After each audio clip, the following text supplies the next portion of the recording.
नमस्कार, बहुत बहुत स्वागत आपका। मैं हूं आपके साथ ऋतु ज्ञानवानी। आप देख रहे हैं न्यूज़ 18 का डिजिटल प्लेटफॉर्म। आज हम बात करने वाले हैं पोलैंड के हवाई क्षेत्र में ड्रोन के झुंड की। जी हां, पोलैंड के हवाई क्षेत्र में ड्रोन का झुंड आया है, लेकिन नाटो के विमान ने उसे मार गिराया। नाटो ने तुरंत आरोप रूस पर मढ़ दिया और कह डाला कि यह हमला रूस की ओर से किया गया है। ऐसे एक ड्रोन नहीं बल्कि 18 से 19 ऐसे ड्रोन थे जिससे अटैक हुआ। नाटो इसे अब तक का सबसे गंभीर हमला भी मान रहा है। अमेरिकी राष्ट्रपति डोनाल्ड ट्रंप ने भी इसे रूस का दुस्साहस बता दिया और चेतावनी दे डाली। पश्चिम के 40 देश पोलैंड के साथ खड़े हो गए हैं और बदला लेने की बात कही जा रही है। उधर रूस ने साफ इनकार कर दिया। रूसी राष्ट्रपति कार्यालय की ओर से कहा गया है कि ड्रोन रूस की ओर से नहीं भेजे गए। तो क्या रूस को फंसाने की कोशिशें हो रही हैं? ये सवाल तो मन में आता है। क्या नाटो रूस से यूक्रेन जंग का बदला लेने का प्लान बना रहा है, या फिर यूक्रेन की तरह पोलैंड में भी पुतिन को फंसाने का प्लान है? दरअसल नाटो के महासचिव मार्क रूटे ने कहा कि हमारी एयर सिक्योरिटी एक्टिव थी और नाटो टेरिटरी में घुसे दुश्मन के ड्रोन को ध्वस्त कर दिया। नाटो की सैन्य समिति के प्रमुख एडमिरल जोसेपे कावो ड्रैगोन ने कहा है कि जवाब देने का हमारा यही तरीका है।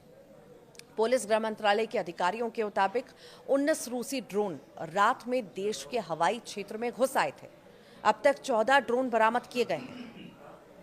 पोलैंड के विदेश मंत्री ने कहा है कि रूसी ड्रोन से जानबूझकर निशाना बनाया गया। ये नहीं कह सकते कि वे अपने रास्ते से भटक गए, बल्कि उन्हें जानबूझकर टारगेट किया गया। गनीमत रही कि कुछ प्रॉपर्टी डैमेज हुई, संपत्ति को कोई नुकसान नहीं पहुंचा। अब रूस ने तो अटैक से इनकार कर दिया है। रूस ने कहा है कि पोलैंड में हमलों के लिए उसका कोई लक्ष्य नहीं था, लेकिन नाटो सहयोगियों ने इस पर संदेह जताया है। पोलैंड के विदेश मंत्री ने कहा, हमें पता था कि रूस की ओर से ऐसा ही रिएक्शन आएगा। झूठ बोलना और इनकार कर देना सोवियत संघ की पुरानी आदत है। यहां पर आयरिश रक्षा बलों के पूर्व प्रमुख वाइस एडमिरल मार्क मेलेट ने कहा कि रूस शायद पोलैंड और नाटो को डिफेंस कैपेसिटी उसकी चेक कर रहा था, इसीलिए गैरबेरा ड्रोन का इस्तेमाल किया जो उतने घातक नहीं है। शायद रूस ये सुनिश्चित करना चाहता था कि इस हमले में कोई घायल ना हो। स्लोवाकिया के पूर्व नाटो राजदूत पीटर बैटर ने कहा है कि ड्रोन की जगह सैनिक भी तो आ सकते थे। हमें अपनी सिक्योरिटी को लेकर अलर्ट रहना चाहिए। हमें लगता है कि ये अच्छा मौका है कि नाटो को यूक्रेन के साथ खुलकर खड़े हो जाना चाहिए। उसकी सुरक्षा की कमान संभाल लेनी चाहिए। सस्ते ड्रोन और महंगे हथियार का भी मुद्दा है।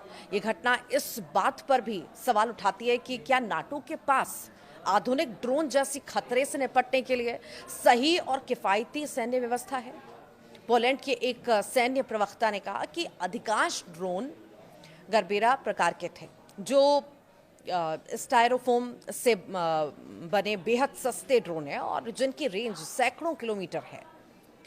नाटो ने प्रतिक्रिया में महंगे विमान जैसे F-35 और F-16, Mi-24, Mi-17, black hawk helicopter और पैट्रियट मिसाइल प्रणाली का इस्तेमाल किया। पोलैंड, नीदरलैंड, इटली और जर्मनी की सेनाएं प्रतिक्रियाएं में शामिल थीं। इन महंगे हथियारों से लगभग 19 ड्रोन रोके गए, जिन्हें पोलिश अधिकारियों ने खतरा माना है। लेकिन यूक्रेन युद्ध में ड्रोन युद्ध बहुत तेज है, जिसमें एक बार में सैकड़ों ड्रोन हमले कर सकते हैं। ये नाटो की पारंपरिक हवाई सुरक्षा प्रणालियों के लिए चुनौती है, जो मिसाइलों और पायलट वाले विमानों से बचाव के लिए बनी थी। पोलैंड में घुसे ड्रोन गरबेरा आखिर हैं क्या, ये भी आप जान लीजिए। पोलैंड में संदिग्ध रूसी ड्रोन घुसपैठ में गरबेरा ड्रोन का इस्तेमाल किया गया था और ये सस्ता और लंबी दूरी का ड्रोन है, जिसे प्लाईवुड और फोम जैसे सामान से बनाया जाता है। इसके पंखों की चौड़ाई लगभग 2.5 मीटर, वजन 18 किलो और इसकी जो गति है 160 किलोमीटर प्रति घंटा और रेंज जो है 600 किलोमीटर है। गरबेरा ड्रोन के पीछे जो है लकड़ी का प्रोपेलर लगा होता है, जो काफ़ी तेज़ उड़ान भरने में मदद भी करता है। रूस इसे यूक्रेन की हवाई सुरक्षा को भरने के लिए इस्तेमाल करता है और इसे झांसा देने के लिए भेजा जाता है ताकि महंगे शहद ड्रोन पर ध्यान कम हो। अब इसमें हल्के हथियार या निगरानी उपकरण वाले संस्करण भी शामिल हैं। इसे चीनी कंपनी स्काई वॉकर टेक्नोलॉजी से किट के रूप में आपूर्ति कर रूस में असेंबल किया जाता है। यूक्रेन ने इसमें अमेरिकी और यूरोपीय कंपनियों के इलेक्ट्रॉनिक हिस्से पाए हैं, जबकि ऐसे उपकरणों के निर्यात पर रोक भी लगी हुई है। ट्रंप, रूस और बाकी के देशों ने क्या कुछ कहा है। दरअसल पोलैंड के प्रधानमंत्री टस्क ने कहा है कि 19 रूसी ड्रोन के पोलैंड के हवाई क्षेत्रों में घुसने से गहरी चिंता है। कुछ ड्रोन गिराए भी गए। रूस ने कहा है कि हमले में पोलैंड को निशाना नहीं बनाया और पोलैंड के रक्षा मंत्रालय से बातचीत को तैयार है। Które bezpośrednio zagrażały naszemu bezpieczeństwu, to jest oczywiście sukces naszych i natowskich wojskowych, ale to oczywiście też zmienia sytuację polityczną. Dlatego te konsultacje sojusznicze, o których mówię, przybiorą właśnie w tej chwili przybrały charakter wniosku formalnego o uruchomienie artykułu 4 Traktatu Północnoatlantyckiego.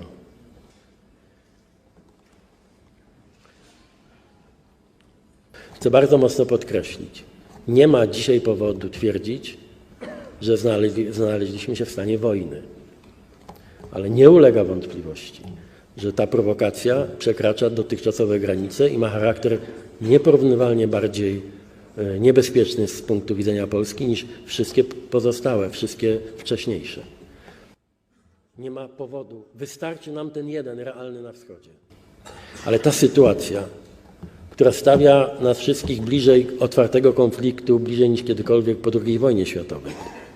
Mamy pełnoskalową wojnę za naszą granicą, ukraińsko-rosyjską, ale mamy już coś, co przekracza granicę zwykłych prowokacji u nas, na naszym niebie. I może dzisiaj trzeba znowu bardzo głośno i wyraźnie powiedzieć.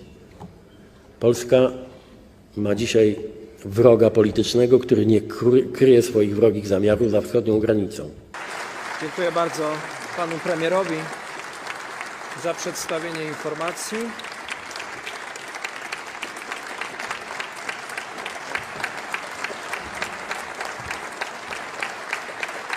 America के राष्ट्रपति Trump ने क्या कहा? उन्होंने कहा है कि रूस ड्रोन से पोलैंड का हवाई क्षेत्र क्यों तोड़ रहा है।